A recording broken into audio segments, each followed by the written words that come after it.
So, we got us a plate full of nice looking panfish fillets here. You're probably wondering how they got to this point. Well, this is a catch and cook, so enjoy the catching portion of the video. Coming up right here.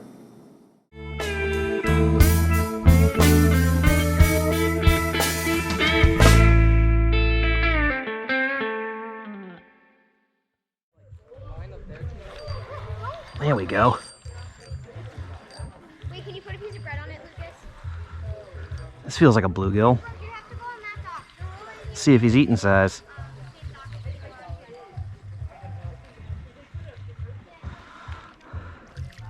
I think so.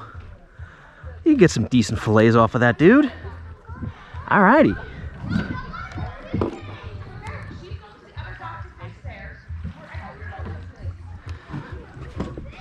Alright. In the live well slash bait bucket he goes.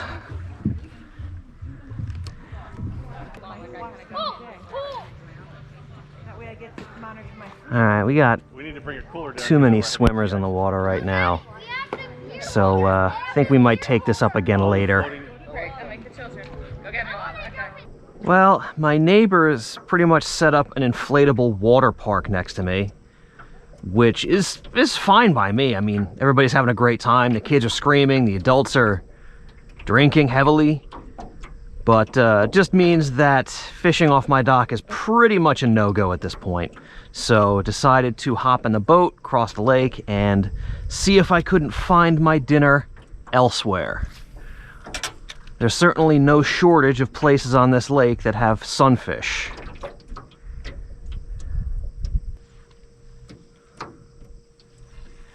Oh, there we go. Wow, he didn't even take the float under. It just kind of started moving away from me slowly. Alrighty, this is, I think this one's a bit small. We'll toss him back. I need him about maybe an inch or so bigger than that. Or that would be ideal anyway.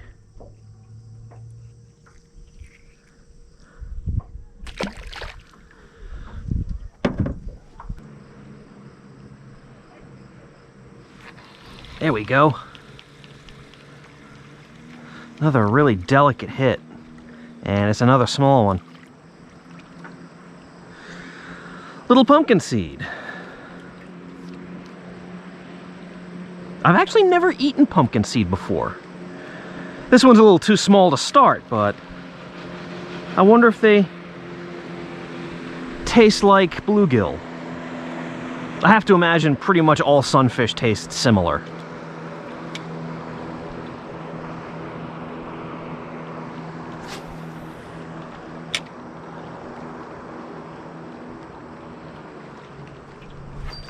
There we go.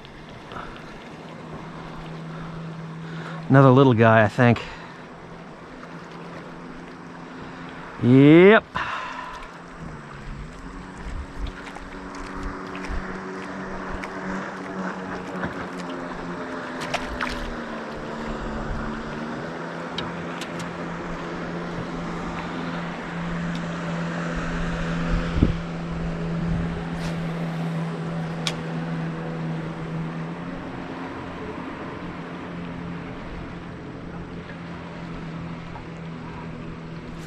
There we go.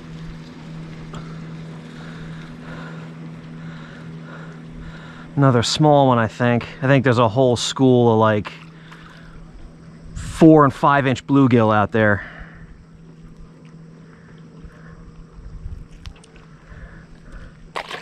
Or maybe I just got to get through the small ones to get to the big ones. I've seen that before too.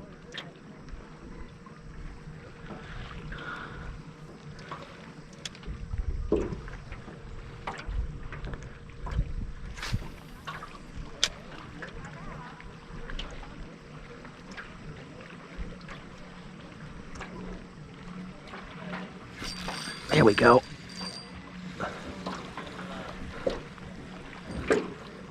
Well, we got fast action anyway.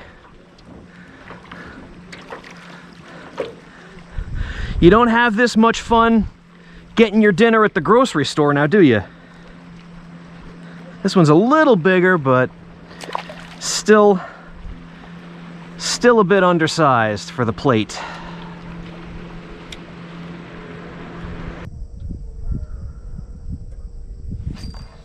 Oh, wow. Super light hit again by a super small fish. Oh my goodness, look at this. It's a tiny smallmouth. Wow.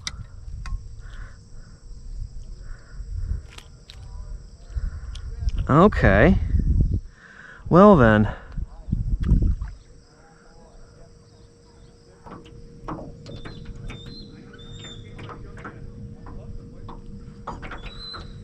Osprey.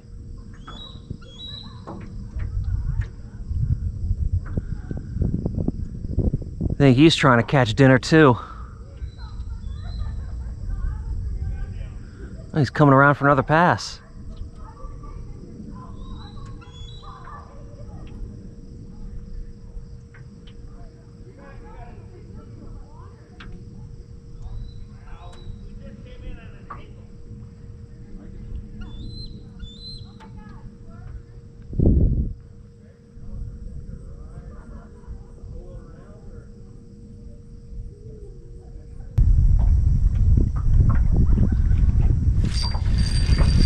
There we go, that feels like a better fish.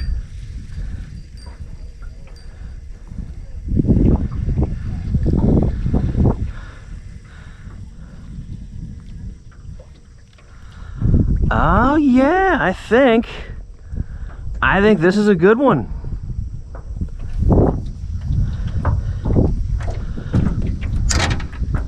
I think we got ourselves a dinner guest.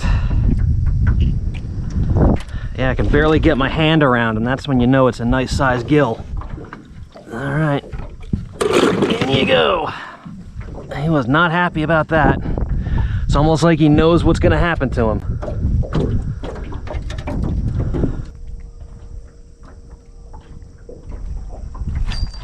There we go. Feels like it could be another nice one.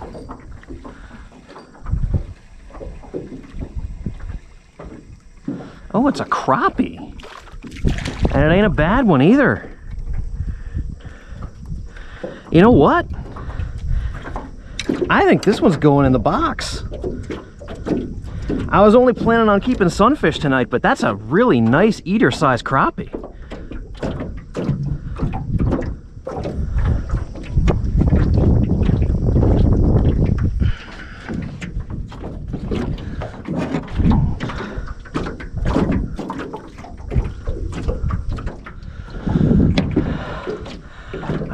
Let's get a quick measure, see how big he is.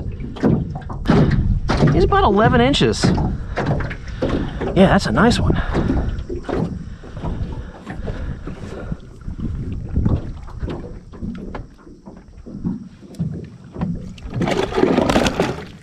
Ah, he splashed me going in. Well, I think I found the seafood aisle. This appears to be where all the bigger fish are hanging out. If I could get one more, either a nice sunfish or crappie, I think that should be enough. This doesn't feel like him though.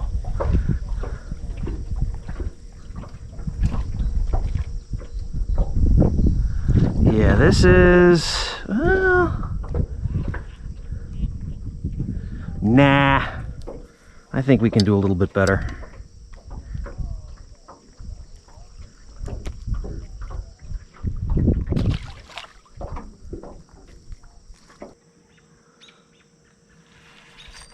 Oh, wow.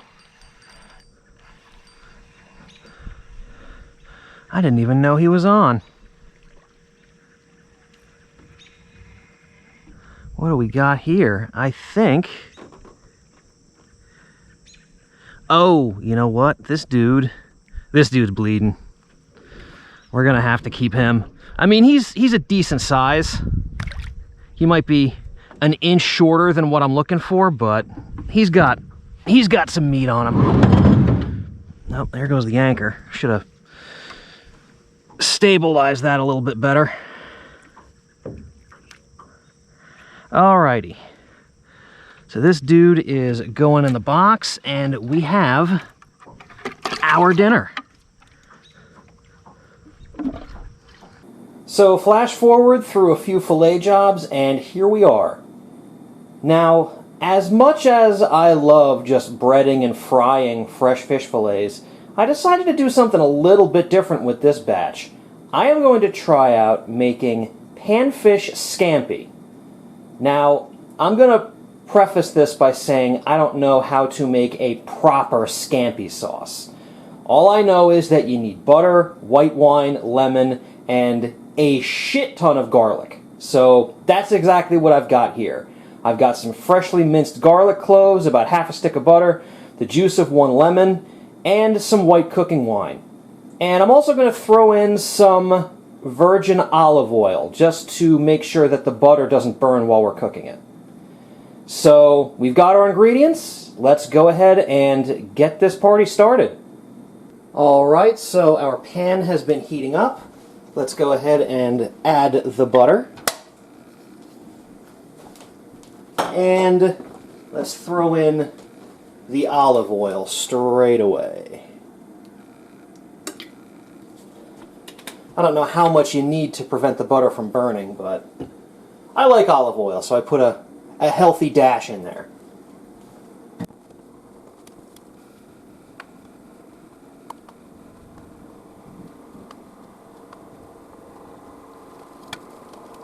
Alright, butter's all melted. It is time to add the garlic. There we go. Man, that is a lot of garlic. You know what? I can already tell that this is going to be delicious, because if you smother something in butter and garlic, there's absolutely no way that it's not going to be delicious.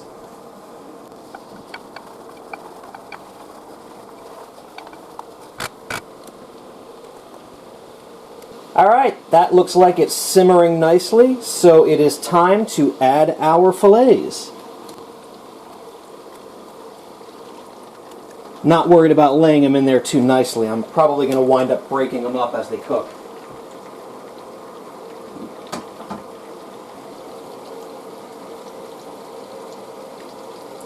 While we're waiting for the fish to cook, why don't you guys watch some bonus footage from when I did some catch and release fishing last night.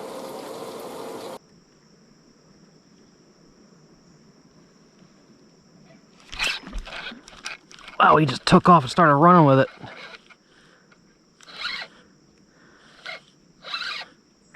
How big is it? Pretty big.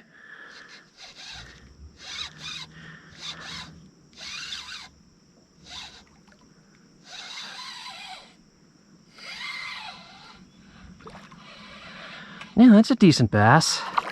He's not huge, but he'll do. He will do for a first fish of the evening.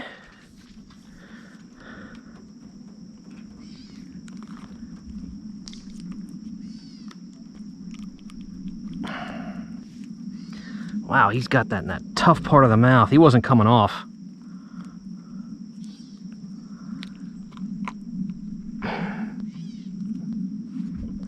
Alright, gonna need the pliers for him.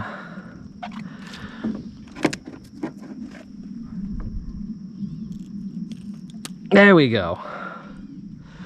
Okie doke, nice pound plus fish. Healthy. Can't beat that.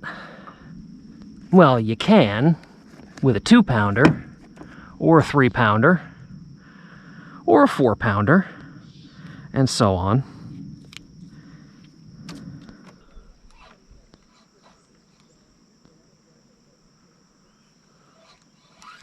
There we go.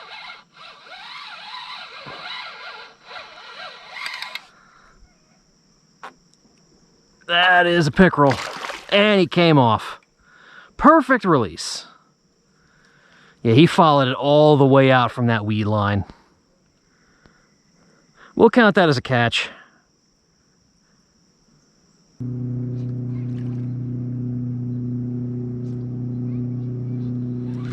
There we go. Pickerel. He followed it all the way out. Alright, let's get the pliers for him. We'll just unhook him right over the water.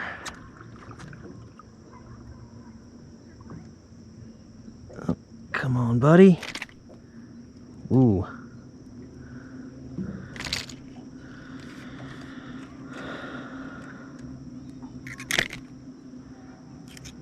He's a feisty one. There we go.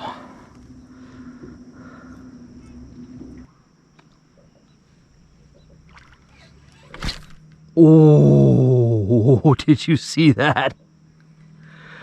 And he bit me clean off. What do you think that was? There's only one fish with teeth in this lake. Alright, so it looks like the fish is almost done, maybe a minute or two left. So now I'm going to go ahead and add the lemon juice and the wine. I didn't want to add it at the beginning of cooking because there's sugars in the lemon juice and the wine, and if you cook them for too long they could burn, and I didn't want that to happen.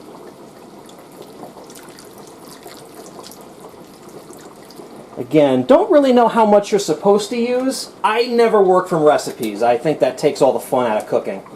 So, we'll see if I got the ratios right here.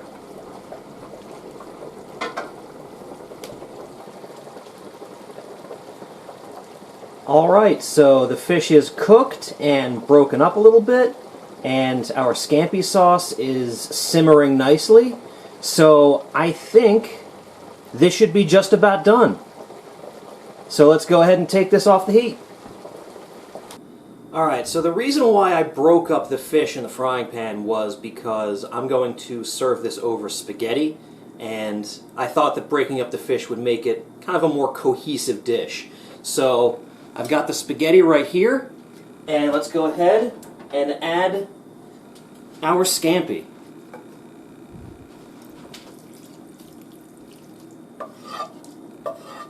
Sauce is very thin, but that's to be expected.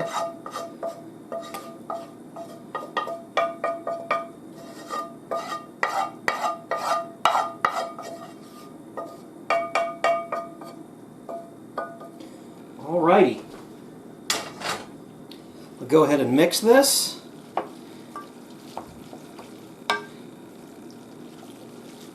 And all that is left now is to get this on a plate and in my stomach. Alright, so we are plated and ready to go. And I'm going to be enjoying a good old American industrial lager with dinner this evening. Alright, so let's check out what we've got here. Here we go, first bite of Panfish Scampi.